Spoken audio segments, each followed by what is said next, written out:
All right, Elizabeth, welcome to Broke Horse Moms. I am so excited to have you here. Thank you so much, Angie. I am thrilled to be here. I cannot wait to have this conversation.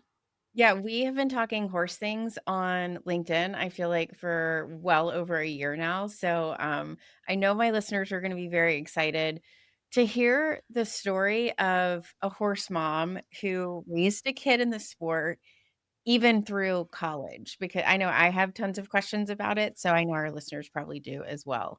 Um, Tell me a little bit, first of all, about your daughter, Samantha, and how she ever even got into riding. Okay. It's Samantha is she's 28 now, so it's fun to go back and think about when she started riding. I rode as a kid and I was always involved in the sport, even through college and, after college I tried to incorporate it into my life. And so when we had a daughter, my husband sort of had the thing in the back of his mind that he knew eventually this was going to be a thing. And I didn't push it. I just waited to see, is she interested? Is she not interested? And I had started writing when I was in fifth grade. So I had it in my head that if we could wait till fifth grade, that would be ideal because I knew what would happen. And by third grade, she was just like, what is up? Why can't I start writing yet? So we started then. Okay. And you start with once a week lessons, and a year later, you're like, what just happened? Literally. I mean, I don't even know if we were every week to start, and it just snowballed. So what discipline did she start in, and was she riding, I'm assuming, local shows to begin with? So, Samantha, we live in Vermont, in northern Okay. Vermont. So the horse community is a lot smaller. I grew up in Massachusetts on the North Shore outside of Boston. So that's a big hunter jumper equitation market. And so that was the discipline that I rode. And so she was also involved in that world. There's a strong community here in the hunter jumper space. And the funny thing is that when she did start to show, and when we got more serious about it, we went back. A lot of the shows we would go to, the A shows, are in Massachusetts, and I still have a strong relationship with my trainer because she was a super influential adult in my life from like the age of 12. So, I went back to these horse shows and it was all the same trainers. And my mind was blown. And, I went to school, 2 hours away from home. I moved to Atlanta after I graduated. We moved to Vermont. So, like, I don't see people from my childhood really. And so, Right. going back into the horse show world and seeing these same people, 25, 30 years later, it was crazy, but it Oh, was yeah. great because it really felt like coming home, and getting to sort of introduce her to that world was great. So she starts riding, loves it, is showing locally, kind of graduating to rated shows. Yes. So you guys are independently wealthy? Is that what you're telling me? Exactly, exactly. No. And the Okay, big so problem up yeah, yeah. The big problem here in northern Vermont is that there aren't a lot of school horses because those programs just can't survive up here, because there aren't enough people. And so the okay. biggest problem was finding her a ride. And I know you've been through this. Trying to look Mhm. for horses is a huge thing. And we had purchased a pony at one point. Unfortunately, that pony passed away in a terrible accident. Ugh, And we were really kind of stuck for a horse. And this is crazy, but what I ended up doing is there was a woman in the barn, and this just goes to show you the crazy part of Broke Horse Moms. There was a okay. woman in the barn who had invented a product, and it's called the one knot hairnet. Hairnets that you have to wear at horse shows. They Uh-huh. used to be the lunch lady variety of hairnets that had two metal clamps, one in the front and one in the back. And when you wear a helmet all day, you get the big dent in your forehead, Oh, you get the helmet hairnet headache. And she was bound and determined to make a new hairnet. And she had spent 7 years making this product, getting it patented because she was terrified somebody would just steal her design. mhm. And we were always at the barn together talking about this. And I'm like, you need to do this and you need to do that. And you need to get a website. You need to, and talking about all the things she should do to launch this thing. And she was terrified, because she was the master of her domain in the product creation, but when it came to the launch and the marketing, Right. she didn't know what to do. Fortunately, she had this wonderful horse named Mandavi, and she actually got him. her first husband died in a motorcycle accident. She bought Mandavi as part of her healing process, and they showed up and down the East Coast for like 5 years. And Okay. he was very well known. He had a great, huge personality. And Michelle had started leasing him out to young girls, because that was what Mandavi wanted his job to be. Mhm. She actually talked to a horse psychic who told her that. Okay. And so he had been leased out, 6 or 7 times for $30,000 a What? year. Yes. And so as Michelle and I kept talking, she could clearly see Samantha, was kind of in this rough spot where she didn't have a ride. And she eventually said to me, "Would you be willing to do a trade?" And I said, "Yeah." Yeah, Two 100%. full-time jobs, no problem. So I was, very fortunate that Michelle and I put together a contract. It was a 2-year deal, and I launched their business. And Samantha, in exchange, got to ride this amazing horse for 2 years. It built her confidence. I mean, just tremendous, tremendous opportunity. So, you said something early on that I think a lot of moms listening are gonna resonate with, is this idea of feeling stuck. And I feel like that might be the same language I used in the very first episode where I shared my broke horse mom story. Is there was a time when we felt stuck because the barn that we were at had amazing horses, but none were a fit at that time for Chloe. So I think it's really reassuring to hear, we've all been exposed to, oh, you can do barn work in exchange for something, but I think it can maybe expand outside of what we are used to thinking, well, what are some of the skills and talents either us or our kiddos have that we might be able to develop a trade with? Absolutely, absolutely. Last night, Angie, I was telling my husband that we were going to talk today, and we were talking back through some of the things that we did to make money and to support her. We bought a trailer, so he trailered horses constantly. It was not unusual at all for him to do a Thursday night run down from here to Saratoga and back, Like for because extra money?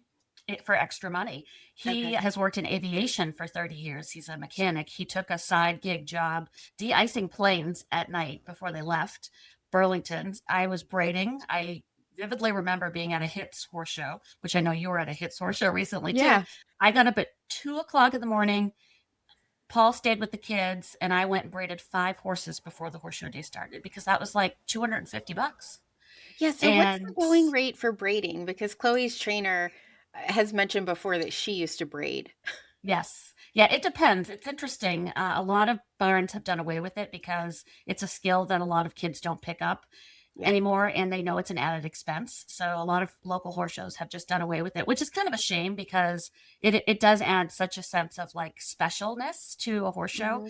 Mhm. But I totally understand the cost issue. But it's Yeah. something a kid can learn. I mean, I learned when I was 12. I took a lesson, and then I braided that same day. So Yeah. I literally have done it most of my life. I would say the going rate is $50 for a mane and probably 75 for a tail, but it Okay. can really depend on the market. It's more at an A show. It's could be less at a local show. Yeah. And it's just a great thing to learn. I mean, even Samantha, she was smarter than me. She was always like, "Oh, I just can't do it." And I'm like, "You can do it." And then when she was in college riding on the team, who was braiding? It was Samantha. So, I was the fool. Yeah. Exactly. Um, and I took it to like a whole other level. I had started a blog called She Rides, I Pay. And that got picked up by the Chronicle of the Horse, which was super fun. And then an ad agency actually reached out to me to do some writing for some of their clients, which I did. And that was great. So I constantly had all these little side gigs going. Yeah. But it eventually evolved into I had left my full time job, and I got a trailer, and I made a store, and I took the store to horse shows. I don't know what I We was saw thinking. one. We saw one at the last hits. It was amazing. Really? Okay, Yeah. yeah, it was. I mean, it was super fun, and honestly, in the back of my head when I did that was, I'm going to figure out this college situation, because it was really unclear. How does college equestrian work? Is it a thing? Are there scholarships? Is this a real deal? Because in Mhm. New England, it really is an unknown. It's the schools, there's not a ton of them. There's about 27. I think they're close to 30 now, but it's mostly in the Southeast, and then, in the West. So in New England, there was a ton of myths and misconceptions, and almost just like some snobbery about it. Mhm. But I was bound and determined to find out. I do not think that is just in the Northeast. I think there's confusion around everywhere. So Samantha was performing very well then, right? Yeah. She was an excellent rider. Can you give a little perspective? Just, I remember when Chloe wanted to start like pushing to bigger shows, and I literally texted her trainer and I was like, "Hey girl, like I'm willing for us to make sacrifices if she's good. Like if she's just average, can you tap me out now, please?" So like how did you know that it was, this sounds horrible, but like worth No, investing in and making all these sacrifices for? that's a great question to ask, Angie. And a lot of parents opt out, and I understand that. I was fortunate that I had been in the sport, so I had a lot of innate knowledge. And if Yeah. you see someone in your community who has been there and done that, tap into that because I hate to say this, but not every trainer is going to give you an honest answer. Mhm. A few other things that we focused on was we would sit down at the beginning of the year and talk to Samantha and say, okay, what are your goals? And she would say, I want to qualify for this final. I want to go to this horse show. I want to qualify for this thing. And we would look at those opportunities. And for example, like Marshall and Sterling has a series and a championship, but that's based on points. And the more Mhm. points you have, it's easier to qualify. But if you do something like the New England Medal Final, which is something that's been around since I was a teenager and has been emulated by other communities around the country, it's a one, you win the class once and you're qualified to go. That's a Oh. lot less expensive than Mhm. chasing points. So just be careful. Look at things like that because that makes a huge difference. There's a Massachusetts equestrian or equitation final. Same thing. You win one class, you're qualified to go. And those are very prestigious, very fun finals to go to. So look at that. Where would people who are not in New England, I mean, would I just Google that?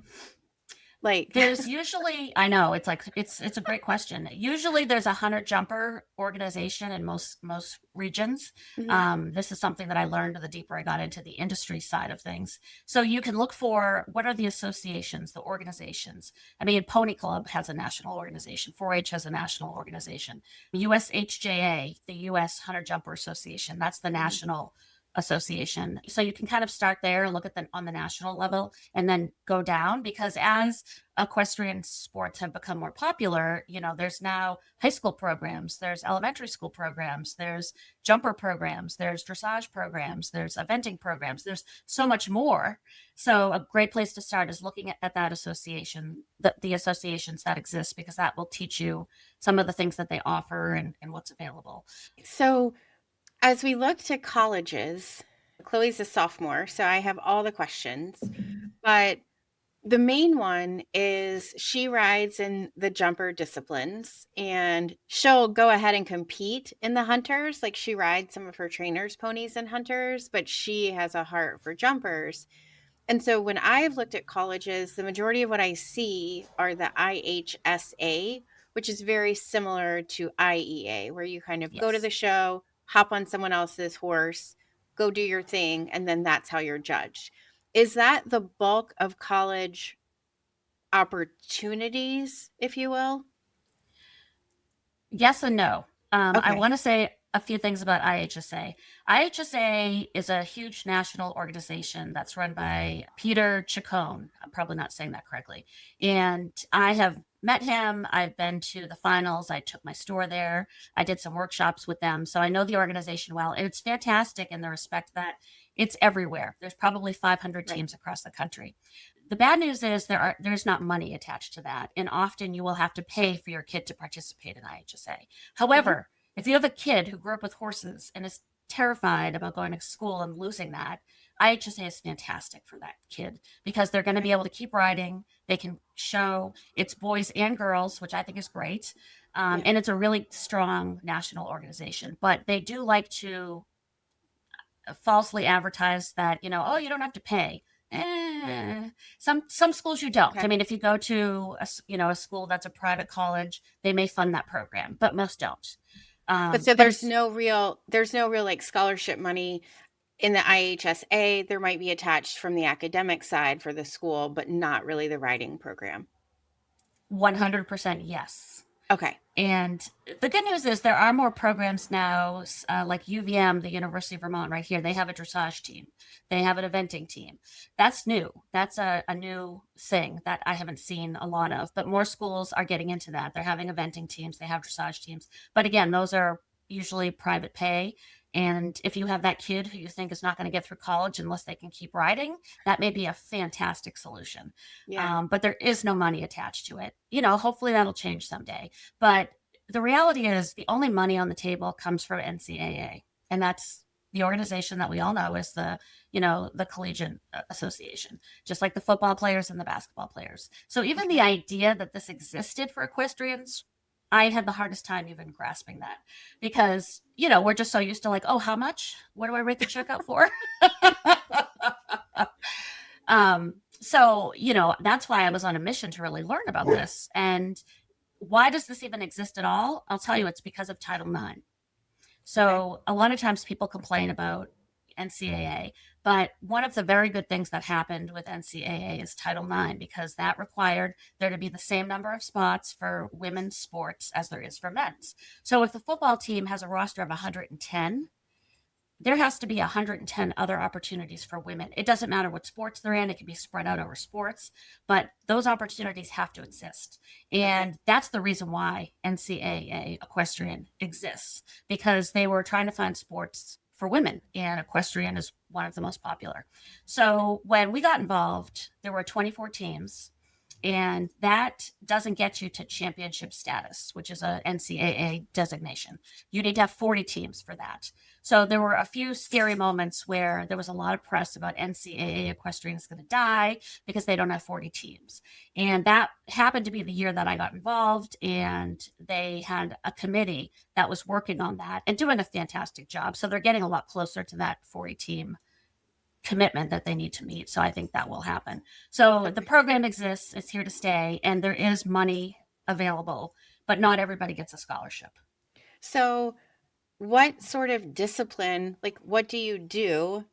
What do you ride on the NCAA equestrian teams? So it's a fascinating model. I love it. As a, somebody who grew up riding who didn't have any money, I love it because it is one thing that we don't see in horse shows. It's fair. Oh, I love this. It's a The level jumper playing the field. jumper world is fair, I feel like, for the True. most part. Very Yeah. true. 100%. So the NCAA teams are divided up in two. There's a Western side and an English side. So right there, you're breaking all these barriers that the snooty English girls have about the Western girls. They're wearing makeup. Why do they have all those flashy colors? Yeah. So I love it. They put them all together and it's like, two aliens meeting each other for the first time.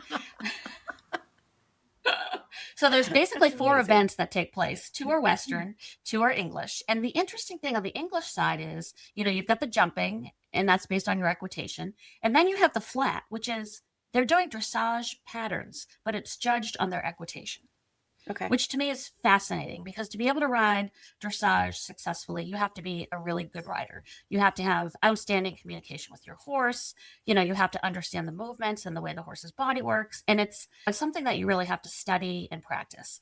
But the judging is based on your equitation. So I just love that it combines sort of like the hard mental side and the hard physical side. And that was where Samantha really excelled. So, Okay. she didn't have any idea about what that meant, and it doesn't really matter because however you come to be on a team, they're going to turn you into the rider that they want once you get there. And for what I've seen with my son, the same thing exists in lacrosse and football and other sports too. So for a situation like you have with Chloe, who loves jumpers, the jumping at NCAA is like 3 foot 3 3, so it's aggressive. I mean, the courses are hard, and the way the horse thing works is each school has their own horses, and you draw out of a hat, and you Uh-huh. compete against another girl who is riding the same horse. So you're doing exactly the same thing on the same horse. Oh. Oh, I like that.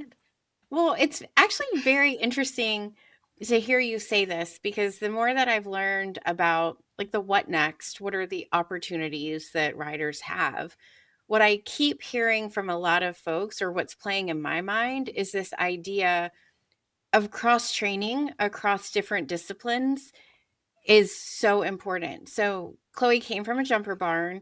her trainer has always been a hunter trainer of ponies and horses. Her background is all in the hunter space, but we do have a woman at our barn who has trained dressage, and Chloe has taken a lesson from her. So I think it's really important, even though our kids are like, I really like this one thing, this is all I want to do. Like, think of what did I like when I was 15 that I thought I was going to do forever? Like, thank goodness I had exposure to other things. So I think that might be a really important piece of this conversation is trying to encourage our kids to be open minded. If the goal is riding horses, then we need to find opportunities to do that and be open minded as to what they might look like. 100%. That's a great attitude to have. Yeah. And we were fortunate in Vermont in that because we don't have a ton going on up here, our trainers in the area were really good about bringing up clinicians. So things Mm, like doing clinics, which again are an expense, and you may actually travel to do those because you're getting exposure to other trainers, to other styles of riding. It's a great thing to do. And sometimes you're even riding someone else's horse in a yeah. clinic. So those are great opportunities. And I agree with you 100%. They should be cross training. And Chloe as a jumper, she could be really attractive to a coach who has a jumper spot to fill. I mean, sometimes it is a matter of where are the holes on the team and what are they trying to fill? What are they recruiting for? Yeah. And they can fix her equitation. And I don't mean fix as in she's I know doing what you it mean. wrong, but they have Optimize a it. very specific style that they like. Yeah. And a lot of traditional dressage riders would struggle to be on an NCAA team because dressage riders traditionally don't worry about their equitation. So Mm, they don't necessarily learn the same way that, an equitation kid learns how to position their body. So that might be interpreted as more of a challenge for a coach to overcome than looking at somebody like Chloe. If Chloe has, shown in different places, if she's ridden a mhm. bunch of different horses, one of the most attractive skill sets to a college coach is riding different horses.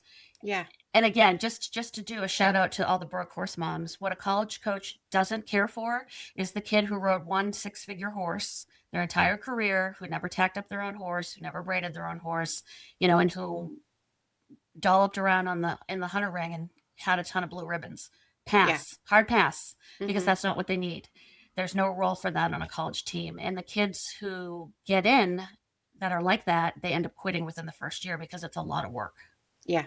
So tell me a little bit about the scholarship opportunities, because that was one thing you and I connected on, was that you were able to find or help Samantha find these opportunities at that NCAA level. So tell me how that happened, where she ended up going. Let's hear the bright spot of the story. Sure. Samantha, even though she was a straight A student, she was terrified of the whole college search. She kind of refused to participate, and she was just being a teenager, and I was over it. It was her senior year. And in October, she dislocated her shoulder again. She had surgery in January, and it was February. And we were like, you going to go to college, maybe?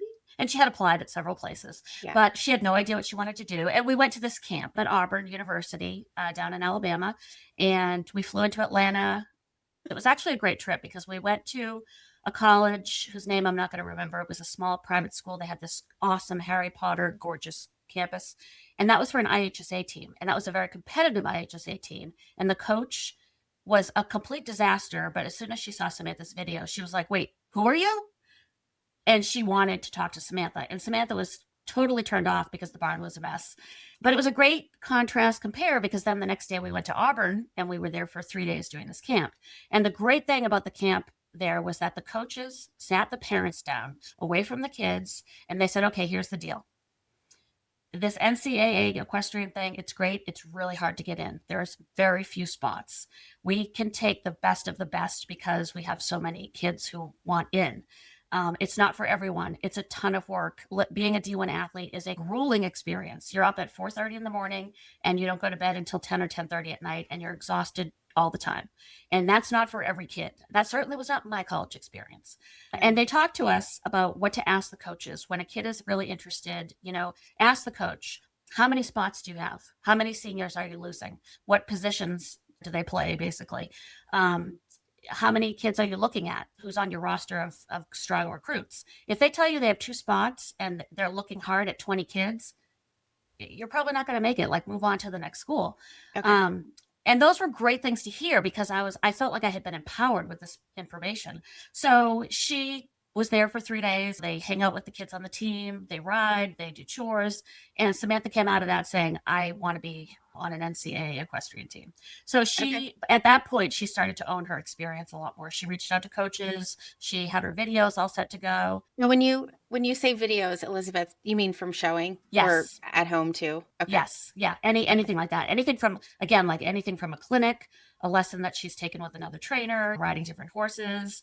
Um, that I feel like has evolved to the point where there is quite a bit of information online for parents to figure out. But this is why it's important to get your videos. Like that's one of those things. Not just for YouTube? Yeah, it's good to have them. It's good to have some pictures, and that's much easier to do today. So Samantha started reaching out to coaches, and she came home from school one day and she said, the Baylor coach wants to talk to you. And I'm thinking to myself, Baylor, Baylor. I don't even know. Like, where is it? Waco, Texas. And I'm thinking Oh to my myself, God. oh, hell no. Like, we live in Vermont, kid. Waco, Yeah. Texas.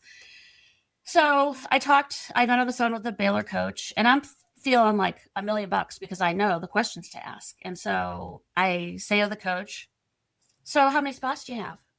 She says, I have 2 spots that I have to fill. I said, oh, what's your deadline to fill those? She said, I need to fill those in the next month. Like, I really, it's second semester. I need this done. I said, okay. I said, how many kids are you looking at? Seriously. She said, I have a list of about 10 kids that I'm giving a hard look to. I said, great. Okay. I said, where would you rank Samantha in that list? She said, she's definitely in the top 3. Okay. And I said, shit. We have to go to Waco. Yeah, so how do you try out? Like I have a friend whose kiddo is in theater and he has to go audition. But do you Yes, just yes. go ride their horses? This is going to be the most shocking revelation to any horse mom ever. But this is when they pay to send your kid down there. What? This is what's called an official visit. Okay. Okay. And that's NCAA talk. Ethan went on a bunch of them too for lacrosse. Okay. So yeah, Samantha's trip was paid for. We of course had to pay for ours, no problem. So we fly to Waco, Texas, and we spent 3 days there. Same deal. Samantha spent a night with the girls on the team. The coach gave us a tour, told us about the program, told us about her coaching. You don't ride while you're there, so there's no official tryout. Oh, They're really okay. just basing it on your videos and how they perceive the kid. And it was great. I mean, we had a great time. We loved the coach. The coach was gone, by the way, before Samantha even made it to Baylor. That's another thing that parents should know is that the head coach position is usually pretty stable. The assistant coaches rotate like crazy. We went through Okay. 3 in Samantha's 4 years on the team, and it's not uncommon with Ethan playing lacrosse at the Air Force Academy. It was the same exact thing because those Okay. assistant coach positions, you need several of them before you can be a head coach. Okay. So they don't tend to, people They're don't tend turning to stick over. around. Yeah. Exactly. Okay. So, we were fortunate. So Samantha was offered a scholarship. It was not a lot in the beginning, and expect that. Like they may offer you 10, 20% of tuition. And Tuition. Baylor was like $65,000 a year. I mean, it was a ton of money. But at that point, the gates are kind of open and you can have honest conversations with the coach. You can say, look, we can probably swing this for 1 year, but is there any potential that this can increase? Because if it can't, this is probably not the school for her. And Yeah. that's when you're going to start to get an idea of how does this work? How badly does the coach want her? Because they're given a pot of money and they can divide it any way they want to. So if they have a kid they really want, they're going to give that kid a ton of money. And then they'll try to give other kids what they can. Also know that being an NCAA athlete at a school is a totally different experience than being a traditional college kid, especially at a private school where there's a little bit of money. Samantha ate at a dining facility that was only for athletes. Samantha had an apartment from day one with her own bedroom and her own bathroom. That alone would have completely changed my college experience. She did not go wait in line for books. Her books were delivered to her. She had as much free tutoring as she could stand, and she had a designated spot in the athletic building to go to for tutoring. And in the beginning, as a freshman, she was required to log a certain number of hours there. So they're really going to protect her academic experience, which really made a huge difference for Samantha. So there's a lot of other benefits that go with it. Yeah. There's tons of like leadership training that they do separate. Samantha ended up going on 2 mission trips, one to Brazil and one to South Africa as part of that NCAA experience. So there's so much more that goes into it.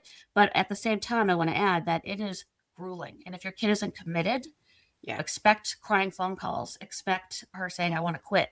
That's all part of it. Do you feel like the coaches are able to do a pretty good job weeding those kids out, the ones who won't cut it? I mean, based on what they've seen them do before? I would say yes and no. NCAA is not like the barn at home where it's competitive, but everybody wants to have fun. NCAA, they're there to win, and Yeah. they want to build a championship team. So if you can't hack that environment, don't even Yeah. bother showing up. So when you look back at it, was it all worth it? I say yes. It's funny, Paul. When I asked Paul that question last night, he said, "Tell her to look at our countertops and then answer that question." Right. Because our house has definitely not had the updates it deserves. And Samantha's 28 now. She lives in DC. She's working at a think tank. She has a master's degree in national security and international relations. NCAA gave her a $10,000 scholarship for grad school because of her academic success at Baylor. Being at Baylor, she joined the Model UN Club, which I don't know if she would have done that someplace else. And that ended up dictating her career path. Okay, does she still ride now? Please tell me she's in DC and rides. No. What? However, I know. It's so funny. I told her the other day that I was up really early in the morning outside and it smelled like horse shows. And I told her that. And she told me it was a trauma response. And I want to say, too, that one of the great things that came out of Samantha going to Baylor was that in our community here in Vermont, as small as it is, there's at least 8 other girls who have now gone on to ride D1. Yeah. So it's been phenomenal to see these kids go and have that experience at another school and just blossom into adults who are Yeah. just so much better prepared for the real world. It's Yeah. it's really great. So Yeah. if you have the right kid, if it's right for them, you're going to know because there's so many points in the process where they're going to have to say, "No, I want this. This is what I Yeah. want." It's an active decision. Yeah. Exactly. Exactly. Yeah. This has been awesome, Elizabeth. Before we wrap up, we do want to share our weekly trainer truth bomb with our listeners. So I haven't shared it with you yet. I'm going to read it. So this is something given to me anonymously from a trainer. It's a little lengthy, but I think it's super relevant actually for this episode. So the trainer says, horseback riding is a 100% commitment sport. As trainers, we dedicate every bit of our energy, time, finances, and literal oxygen to take care of our families, facilities, and to progress our programs. Most of us also have families that we don't spend nearly as much time with as we do with our clients and animals. On the flip side, we understand that many students have different hobbies or sports that they participate in. But if horseback riding is treated as just an extra thing to do in your week, then you can't expect a trainer to dedicate more than that amount of energy right back. If you're all in for me as a trainer, I will give it back to you tenfold. I will make opportunities happen for you. But if you decide to take a step back for other reasons, I will totally understand, but I can't extend extra opportunities or hold space for someone not willing to put in the time, energy, and money to fill it. It's not fair to others or to the trainer to have an imbalance in dedication. Horses deserve 100% commitment from anyone who chooses to spend time with them because even though they may be good at and enjoy their jobs, they didn't ask to be here. What are your thoughts? I love it. It's all true. She's 100% right. Yeah. Trainers do give their blood, sweat, and tears to what they do. You have to be dedicated, and you can't expect your trainer to be bending over backwards for your kid if they're just showing up for once a week lessons. Well, and I actually look at that from a parent's perspective too of I'm not going to put more time and energy into this sport than Chloe is. And I've told her before, I love that my role is almost having to hold her back rather than push her forward. I got an email a couple of months ago from a broke horse mom, and she was struggling with figuring out how much do I push my kid. And I get it. Like my experience has been very different. I haven't had to push, but I do think this is not one of those sports. I don't think pushing a kid to do more is necessarily going to end well for anyone. Them, the horse, the program. It's too much, like this trainer said, of a Yeah, 100 really and 20% commitment sport. absolutely. And the other thing is, it's dangerous. This is Yeah, a that's what I dangerous mean. sport. Yes, 100%. I had the most hilarious experience once with another mom who I loved, and her daughter was fanatic, an outstanding rider, outstanding. And she said, "I'm not really sure I'm going to let Sonny jump 3.6." That was like, jumping from 3 foot to 3.6 is a huge leap in commitment, in ability, in the kind of horse you can ride, who can even do that. And I started laughing. I was laughing. I couldn't breathe. I was laughing so hard. She's like, "What's so funny?" I said, "Chrissy, that train left the station like a year ago. Have you even Yeah. noticed?" She said, "No, I can't watch. It's too scary." I was like, "Oh my God, girl." I'm like, "She's been jumping 3.6 for a year. You're done. Like, you are done. You aren't even in control anymore." No. I mean, yeah, God, it's like such a testament, and giving up pieces Yes. of control is so hard. Yes. And get educated. If you're a mom and your kid is into this, get educated, because you don't want a trainer. You don't want to end up with the wrong trainer. You don't want a trainer to pull the wool over your eyes and go buy things you don't need. Yeah. And you want to understand the things that your kid is passionate about. Take those opportunities in the car. You're going to spend a long time in the car together, and those are Mhm. great opportunities to have conversations that kids don't want to have. Yeah. Find those moms and dads who have had this experience before, because they'll be your best advocates. Well, we will keep you as one of our OG broke horse Please. moms for sure. Elizabeth, thank you for your time, your insight. If listeners do want to connect with you, where can they do that? Sure, I would love that. If people have questions about anything, please feel free to reach out. The easiest way to get me is on LinkedIn. I'm just Elizabeth Howell, and they can send me a connection request, and happy to chat. Perfect. I will put that link in the show notes. I so appreciate you Great. being here. Thank you. Thank you so much, Angie.